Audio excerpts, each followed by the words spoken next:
Michael. Also mit Clinton warten und ein weiterer Ex-Präsident für Kamala Harris. Fand er denn tatsächlich die richtigen Worte?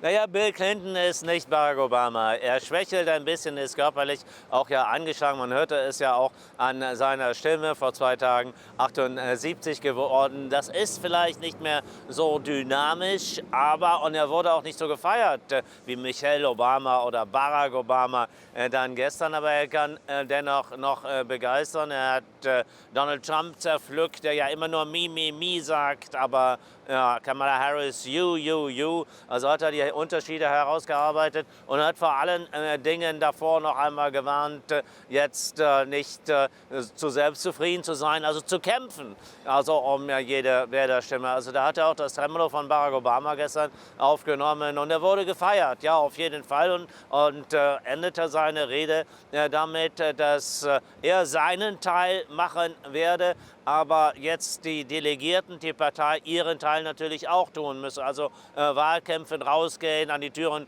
klopfen und beim Nachbarn werben für Kamala Harris und Tim Walz. Ich glaube schon, dass Bill Clinton helfen kann, aber wie schon gesagt, er ist nicht mehr dieser feurige Präsident, der er vielleicht einmal war. Seine Präsidentschaft liegt ja auch eine Generation zurück. Michael, aber wie bewertest du denn dann auch in diesem Zusammenhang den Höhepunkt des Parteitages des Dritten, die Rede des demokratischen Vizepräsidentschaftskandidaten Tim Walz? Er gilt ja als ehemaliger Football-Coach, als hemdsärmlich und vor allen Dingen auch direkt.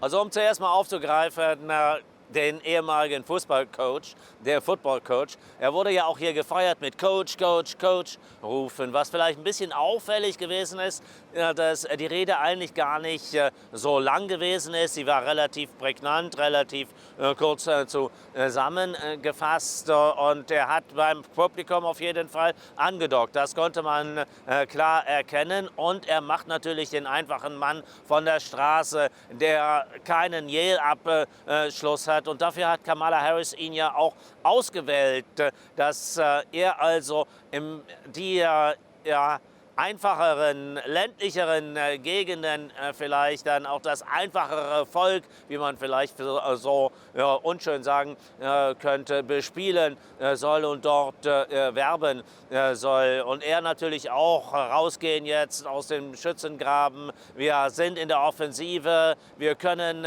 gewinnen. Also das war schon eine Motivationsrede, die Tim Walz hier hingelegt hat, die, glaube ich, durchaus ankommt. Und er hat auch so ein paar Dinge eingeflochten wie: Ich bin ein besserer Schütze als viele Republikaner. Und das sind natürlich die Dinge, die beim weißen Mann andocken sollen, die vielleicht dann mit vielen progressiven Demokraten mehr Probleme haben.